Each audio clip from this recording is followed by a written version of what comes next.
All right. Again, welcome everyone to this special episode of Unpacked. This is a podcast where we look at some real issues that affect young adults and of course adults as well. I have with me again some of my two good friends. They have become staple on this podcast. Not sure how long I'll have them for. They're getting too comfortable in my studio. You gotta kick us out. But they're wealth of knowledge, and every time we get the opportunity to eat lunch, we decide that we're going to talk about something that hopefully that you will find very, very interesting.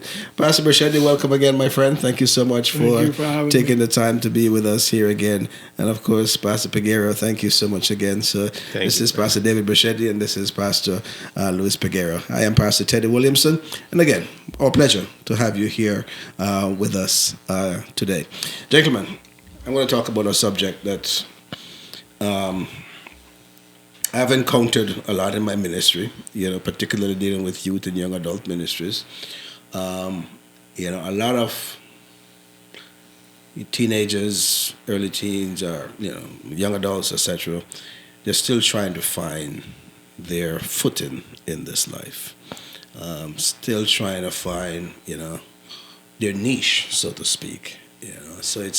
So the question I have, it's how can we help somebody to find their purpose? Because each person, every person on this life, in this earth, they have a purpose. Each one of us come with a purpose or, a role that we have to fulfill.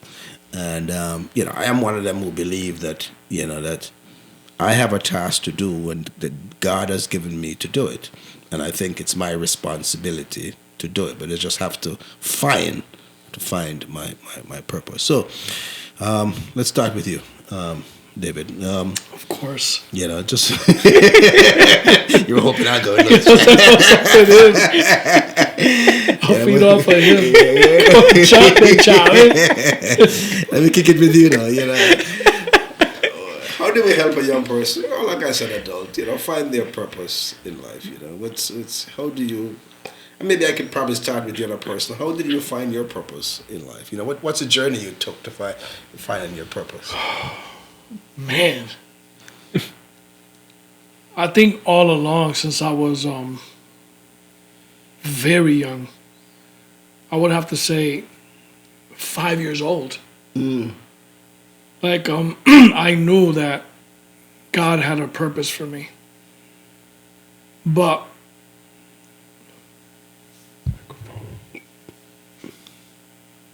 somebody's telling me to bring the microphone up to my mouth. That's all right. Let's keep that in. That's our producer. We never talk his name. Yeah. We don't say who he is. But he's telling me, like, if I have to eat something, I have to eat the mic. That's all right. All right. I grew up in a home that was chaotic, right? First, grew up in the ghetto. There was always gunshots, drug dealing, murder, homicide, everything, right? In a very abusive household. And in many cases, moments of abandonment, right? And so, at an early age, I knew that purpose was there. My mom had gotten baptized 1978, so I was about 3 or 4 years old. At a very early age, she would read me the Bible. I knew Bible stories. I started this deep relationship with Christ at that age because, of course, in the situation that I was in, I was trying to find somewhere safe, because my house was not safe at all. Wow. And so Christ became that safe place. At 5 years old? At 5 years old. Wow. And as I grew into this relationship with God, I would see things. I could hear him. It was crazy, right? I remember around the age of 10, we're driving because I grew up in Connecticut, and we were visiting family in Worcester. We were driving down, and I would say maybe 10 minutes before I got to the house, every time we would get back to the house, my anxiety level would increase. Wow. My depression will kick in. I'm talking about 10 years old. A lot of all these emotions are going through me. And I remember silently, because I couldn't say a lot, because if not, my father would beat the living daylights out of me in the back. Wow. And so I had to talk silently within my mind, and I kept on looking up. It was nighttime, clear sky. You could see the stars. And I remember that I said, Lord, how much longer can I take? How much more? I'm tired. I don't feel safe. I feel as if you're not watching over me, that you're not protecting me. Mm-hmm. Show me something. At 10 years old, I look up from the back of the car through the window. I look up and I saw like this light, and it was following the car. And the closer I kept looking at it, the more it looked like a form, a person. Oh, mercy. And it was a light, and then I actually got to see there were wings. Wow. And as soon as I was able to see the entire image in the sky as it was following, once it kind of knew that I focused on it and I saw him, it flew up. Disappeared. I saw it fly straight up. It didn't come down, so I knew it wasn't no shooting star. Right? And in the hood, we don't see shooting stars. We just see people shooting. You see bullets. That's it. And I knew right there that he confirmed to me that he was with me.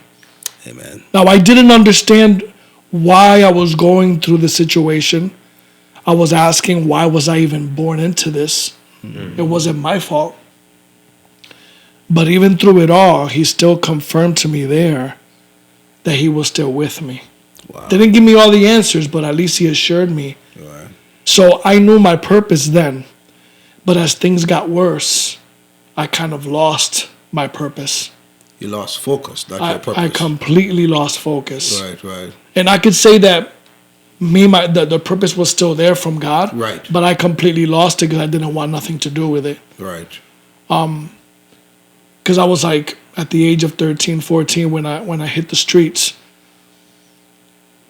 I was like, if you're not going to take care of me, if I still have to go through this, why am I going to keep following you? Mercy. Yeah. And so a period of time that I was in the streets, that I was involved in some gang stuff, I was involved in a whole bunch of, I don't want to put myself out there, but just bad things. Bad things. I did bad things. Bad choices. Bad choices. Let's Man, say you were not focused. Yes, but there was things that I did that I wasn't proud of. Until years later, when I met my wife, who has been laid to rest 2 years ago, and my son was born. Mm-hmm. And that kind of changed the way that I was looking at life. And I remember one time, my mother kept on saying, hey, come over to the church, see if you could present the baby and stuff like that, like we usually do. And I was like, man, I don't want to go to no church. I got a party tonight. I'm going to go drink, chill. That's just the reality of where I was at the time. And I said, okay, mommy, I'll agree to go that Saturday, at least to present the baby, and that's it. Yes, sir. So I went there. It was actually a Smyrna. It was in 1997. 1997. It was June of 1997, not that I remember. Got to the church early. I was there before even the deacon. Wow. Really? Oh, yeah. You opened the church. And for a Puerto Rican, that's hard to believe. That's a miracle. That's a miracle in itself. Have mercy. So he was like, oh my goodness, because he knew me through my mother and all that. So Right. we went in, people started coming in, we were going through Sabbath school and all that stuff. And then there was this specific speaker, which I don't remember his name, but I know that he was in the South Shore area. Mm-hmm. a Dominican pastor. This dude knew his prophecy. And he said that he was going to be there that whole week for the series. So I started going every day. And my wife was wondering, where are you going? So I'm going to church. She was like, you going where? So I'm going to church. They're giving, Revelation, which is my favorite subject. So I went the whole week.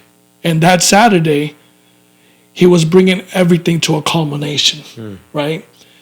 And I remember when he stepped up there that he said, for those of you that have walked in the path before and have left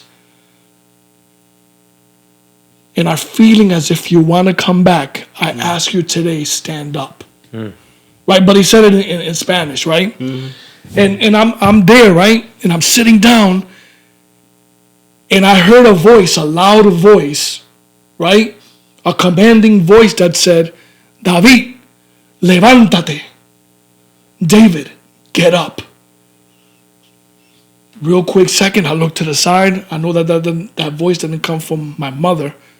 Then I looked to the side and I said, oh Lord, please, I wish that wasn't my wife that was telling me that. But that voice made me get up. And when I got up, I can feel my heart trembling, my body shaking. It wasn't a Pentecostal church, but I felt like I was like shaking, my heart trembling. And the only thought that could come through my mind is like, wait a minute, God, you're telling me to get up. Why? All the stuff that I did in my life, and I felt at that moment that I was being forgiven. Wow. At that moment. Amen. And I started walking towards him. But when he's looking at me, he's giving me this look. But it wasn't him. If I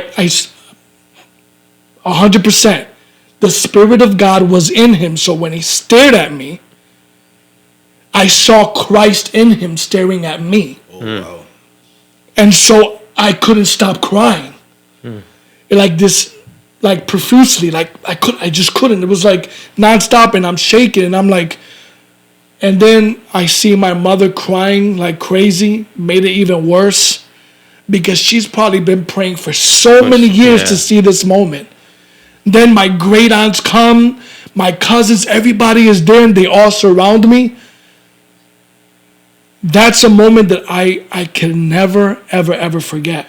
That moment was the moment that completely made me change and repurposed my life again. Wow. Like the purpose that was given to me in the beginning resurfaced. Right? And right there in that moment, I could understand everything that I have gone through was for this great moment. Because after that, God has been using me and using my testimony to reach out to others that have also been in my same shoes. Wow. I'm kind of speechless, but that's powerful. My job is to talk, so I have to talk. So sometimes in finding our purpose, God takes us through some experiences that we can't even understand. Yeah. Because I'm sure between age 10 or 12 to the time that you got this new vision of Christ, I mean, you went through stuff. But God was still working his purpose through you or in you so that, and as you said, you found it, and now it's a deep testimony. It's a source of encouragement to people. So, God gives us a purpose for a reason. He gives us a purpose for a reason. It's not just for benefiting yourself or ourselves, but it's for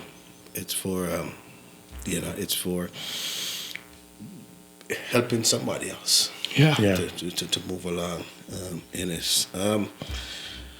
Pastor Peguero, I don't know if you can talk after listening to that. No, I mean that I can say amen. You can say amen and wrap it up, right? But one thing that I think of hearing your story it reminds me of the story of Joseph, right? You know how Joseph went to all the stuff he went through at a young age. Lost his mother, was betrayed by his brothers, had no idea what happened to his father, didn't know what happened to his youngest brother. Then gets lied on and ends up in prison. Not only a slave, but then in prison. And through all that, we're told that God was making him prosper. But I wonder if he ever questioned, like, what's my purpose? What's What my am I purpose? doing here? Yes, man, Like, what's going on? Why am I, why all this stuff? Why to be in jail? But then in the end, you would think that when he finally gets the position and, he interprets a dream, now this is his time to, get back at his brothers. I'll be right back. Yeah. But he didn't. He stayed focused and said, well, I need to fulfill this that has come before me to provide food, etc., and the needs. And he just became just an amazing administrator. But then he gets the opportunity to see his brothers again. And they're afraid, but they don't say much. They take the benefit. They go from there. Their father dies. And then they're thinking, oh, he's going to get us now. Yeah, because Daddy's not alive anymore. They're not alive, so this is his time. Remember what he did? It says that he was crying. He was in tears, telling them, what are you guys thinking? Like, God brought me here. Whatever you did, the evil you did. That was the purpose of God to bring you here. God brought me here. Yeah. And he says, and it was for me to save lives. Mercy. He wasn't even saying, oh, it was for me to be great, for me to do this. He says, for me to save life, including their lives. Their life. Yeah. And I always saw that as God protecting. Because remember, the 12 tribes came out of them. So here's Joseph having to protect the 12 tribes. Which Christ was going to come out of them. Come out of that. Right. So it's just, he had I don't think he fully understood even what he was saying. But it's this thing how our purpose is something that goes beyond us. A lot of times we confuse it with goals, and the main difference, I would say, the simplest thing we can say is the purpose give us the why, and our goals is the how, right? And so, and then it's more profound than that, but it's just the why of what we do. Whether that is God created us. He's the creator. He has a purpose, and in your story, I see how God, little by little, was revealing things, because I think that God shows us all of our purposes, all of us. He shows us the purpose of our lives, but he does it in stages. Yeah. Where when we're younger, we may not be able to comprehend everything. Imagine God at 10 years old telling you and showing you absolutely everything that you were ever to do. That might have been overwhelming. Yeah. Just seeing the angel was. I would have been in a mental institution. Just like trying to explain, and this happened and that happened. But then as you got older, other experiences go by, but yet he never abandoned that purpose for your life. And of course, the enemy is on the other side trying to, get rid of you, eliminate you somehow so that you never fulfill that purpose. And so, for those young people out there who are questioning and wondering, what is it about their life? There are things that God has probably shown that give you the why, the passions you have for certain things. But they're always more than just things that benefit us. It's always about showing who he is, God is, to others. And like Joseph said, to save lives. Because it's a spiritual concept behind it. As you said, it's not just about things that we benefit from and that we get. It's always about impacting someone else's life and the next generation. And I was about to say that because Joseph had an impact on the next generation, all the generations. I mean, we talk about Jesus Christ coming through. But I believe that God's purpose in us is what creates the goals. Yes, exactly. Because we may have our own goals. Oh, yeah. I have many goals. Oh, yeah. And God says, no, you have to fulfill the purpose that I gave you. Correct. But that purpose is going to create the goals that you're going to meet. Exactly. You see what I'm saying? Yeah. How difficult it is for a young person to find their purpose. How difficult is that? I can tell you one thing. For a moment in time, I knew the purpose and I ran away from the purpose. I believe that there's a lot of young adults and there's some youth that know what their purpose is. Yeah. But that's not their goal. Yeah. That's not what they want. And for example, Jacob, Yeah. Sarah, and who else? And Leah. Yeah. Who did he want? Rachel. He wanted Rachel. He wanted Rachel. Okay, Yeah. Rachel and Rachel and Leah. Leah, yes. So he wanted Rachel, Right. but they gave him who? They gave him And then he had to be there for how much longer? Another 7 years. But let's go even before that. Yeah. He let his mother eat up his mind yeah. to go ahead and put that skin on so he can feel like he Deceive was his his father. brother, Yeah, his brother Esau. instead of just letting God fulfill that purpose. Right. He would have avoided those 14 years of having to go through the wilderness. And much more than that, too. Right? Yeah. Much more than that, right? Yeah. And sometimes I think what we do is we do that. We put on that coat to try to hide from God and say, no. Yeah, You see him, yeah. And then and it has to do with goals. So I'm sure his goal was whatever his mom put in his mind. It's like, well, my goal has to be to steal this from my brother Because it's mine. because it's mine. It That was belongs the to me. prophecy. That was the promise. Yeah. You know, that's a prophecy. So let me get it my way. Yes. But like you said, the purpose, provide the goals when we're trying to fulfill God. And it may not make sense. You're like, how is he going to do this? And that's where we trust. You know, we I have like faith. that illustration with Jacob. Because when Jacob tried to run away from his purpose, Yeah. and even tried to, quote unquote, help out God fulfilling his purpose, all he found was misery. Yeah. Yeah. Yeah. That's all he did. All he found was misery. Even after he worked for his uncle Laban for for 7 years, and he got tricked, and he worked another 7 years. The woman he loved never gave him no babies. Yeah. And he kept trying. It was until he met God. In that wrestle, then he's met God, and God says, listen, this is your purpose. I'm going to change your name from Jacob to Israel because I'm going to make sure that you fulfill your purpose. Yep. It was when he met God and he acknowledged that God, okay, I am Jacob. I have been running away from my purpose all this time. I've been trying to trick my way into all kind of stuff. Is when he acknowledged it, that when his life started to transform. And of course, we know his name changed. And what's crazy about that story? Notice how he stole the birthright from his brother because with the birthright came a blessing. Mercy. Right? Yeah. Which is what his brother was asking his father. Is there anything left for me? Like, give me a blessing to give me something. And his father was just distraught with everything that's happening. But again, he stole this from his brother because of the blessing that came attached to it. Yet he had to realize that the real blessing, the greatest blessing, was the one that then he was begging God for when they struggle. He says, I won't let you go until you bless me. Because that blessing he stole, that he thought was the one, it wasn't the one that God... It wasn't his purpose, until he blessed him. And so we get distracted in life sometimes by having certain aspirations without submitting them to God. Like, is this what you would have me do? And we may have to walk away from things. And that makes it difficult. It makes it difficult because there's so many distractions. The enemy is there. He's a deceiver. He wants to destroy. He wants to rob us of the joy and opportunities and the many people that God could bless through just one person. If he could just eliminate that one person, then it's not just that individual. There's so many. It's everybody else that comes after that person.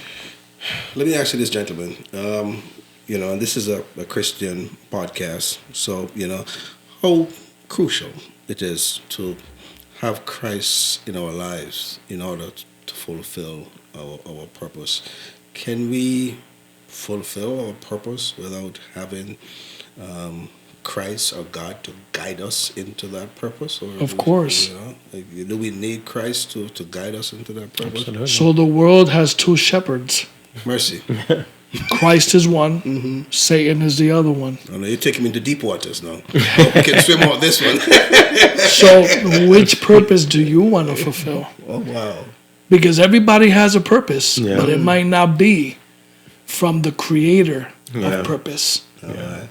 And so it's right. He says, they will know when I call them, they will know me by my voice. Yeah. They know my voice. My sheep And if they know voice. my voice, they will follow me. And again, back to creating an intimate relationship with Christ. You can believe. Because again, like I said before, demons believe and they And they tremble. tremble. Yeah. So what are we really saying? Yeah. If you are intimately involved with me, if you know me intimately, you will receive all that the Father has given me. And isn't that the ultimate goal? Yeah. Right? Yeah. And remember when Jesus told not just the disciples, but the Israelites, Pharisees, Sadducees, he was specifically talking to them. What was one of the things he mentioned? He said, you study scriptures because in them you think you have eternal life. And then it says, but scriptures are the ones who testify of me, Right. yet you reject me. me. Wow. So a lot of times we may do things, but if ultimately we're rejecting Christ and what he has to offer and what he's calling us to, then we walk away from that. And the enemy, he'll find an alternative that seems 'Cause we can- reasonable, that seems logical. So we can walk away from our purpose. Let Yeah. me just And when you walk say away from your purpose, I don't say interject this you. really quick, which Yeah. is deep. We're living in a society today where truth is not believed anymore. Mercy. And we can go back to when the Pharisees will tell Jesus, do this and do that, and we Show will me believe. something. Yeah, show me. And you know what Jesus told them? Even if I do that in front of your very eyes, you still will won't believe still not believe. it. Yeah. So believe is more than just seeing. Yeah. It's a relationship. It's a relationship, and I like it, the fact that you guys put it this way in those contexts, because when you walk away from your purpose that God has for you, you're opening yourself for the devil to plant another purpose in you. Yeah, and you lose meaning. And You you lose lose the meaning. The lose meaning meaning of to your life. life, it Yeah. disappears, and you replace it with tradition, with practices that will make you believe that you're okay. Yeah. But God is like, without me, Yeah. you're like a tree that you're fruitless. Apart from me, you won't be able A lot to. of young people, or adults for that matter, are miserable today. Because they know they saw their purpose, but yet still they walk away from that purpose, and now they're in a place where they're unhappy because the devil plans all kind of things in And then they're just going from one thing to the next, trying to find it when Christ is like, come back to. And I like it. There's a purpose is the why. It's that driving force in your life. Once you find your purpose, it brings a sense of clarity as to who you are and whose you are. It brings that sense of clarity and joy. And joy. And Christ's intent, is for us to identify and find our purpose. Remember, our purpose is bigger than just yourself. You may not even see the impact of your purpose right now, but it could affect your generation and generations to come. Gentlemen, I'm going to leave this text with us. It's become one of my favorite texts. I have many favorites, by the way, but this one, hits me today. It says, God says in Jeremiah 29, on verse 11, it says, I know the plans I have for you. In other words, God says, I know the purpose I have for your life, declare the Lord. It's to prosper and not harm you, to give you hope and to give you a future. When God plants his purpose in us, it is God who plants his purpose in us. And once we follow, that calling and follow that purpose, God's intent is to give us a hope and to give us a future. You know, are you still searching for your purpose? You know, reach out to us. We would like to, hear from you. Send us an email. If you want us to revisit this subject again, we can revisit it and have a lot more discussion on it. Of course, we can't unpack everything in just 20 minutes that we have here. So much more for which to unpack. Gentlemen, thank you so much again for hanging with me today. Thank you for having us. It's always a pleasure. Don't know if we can hang around another time, but anytime you're in town, swing by the studio. I'm sure there's enough for us to talk about. All right, thank you so much again for joining us today. This has been Unpacked, where we unpack the issues that is relevant to you. Let us hear from you. Tell us what you want us to talk about, and you can rest assured we will talk about it. Until then, stay safe and God bless. Thank you so much, gentlemen. God bless you, man.